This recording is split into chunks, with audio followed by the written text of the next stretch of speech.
Hello. For our 302 sessions, we're going to be using a combination of Photoshop, Illustrator and InDesign. They're kind of like the holy trinity of software for textile designer. So I'm going to briefly just go through some of the main differences between the three applications and when you might choose which software for which job.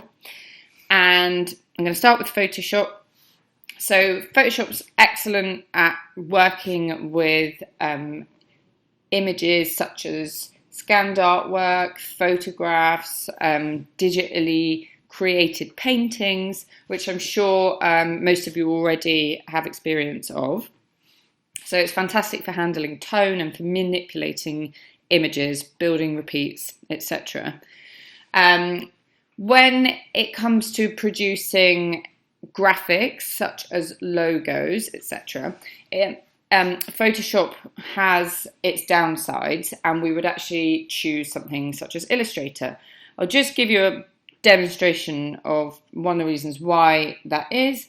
Photoshop is a pixel-based software, so it works with raster images.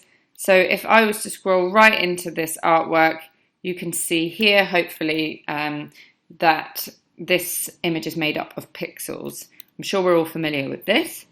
But what that means is it's resolution dependent, meaning if I was to resize this artwork, either really small or really large, I'm sure you'll have all experienced this before. If I now zoom in on that, you can see that we've completely lost the quality of the original artwork. So when you're working with things such as logos and producing logos, you want to be able to produce crisp, clean graphics that are scalable at any size. So if I switch to Illustrator now and show you this graphic here, and you can see that instead of being made up of pixels, this is made up of paths and anchor points, and this is called vector graphics. And if I zoom right in, you can see we've got crisp, clean edges. And these anchor points and paths, these anchor points are kind of like a bit like grid references within space, and these paths join them together. So what that means is that if we want to scale this, if I scale it right down, zoom in, even more so, it's just being scaled onto artboard. If I scroll right in and zoom right in, you can see that this remains absolutely crisp.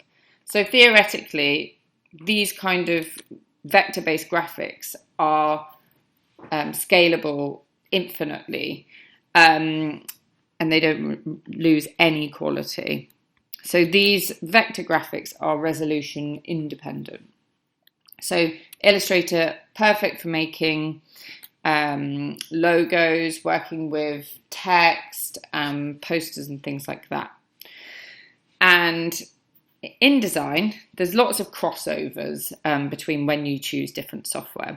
But a switch to InDesign, which some of you may have used, some of you may not. This is a publishing layout software, and it works by, you use it by placing images and graphics and type within pages to produce layouts for things such as business cards, postcards, magazines, web design, interactive PDFs, digital portfolios, and so on. And as you can see here, it makes use of lots of guides and gutters and bleeds and such, which we will come on to later into our sessions. So that was just a quick recap.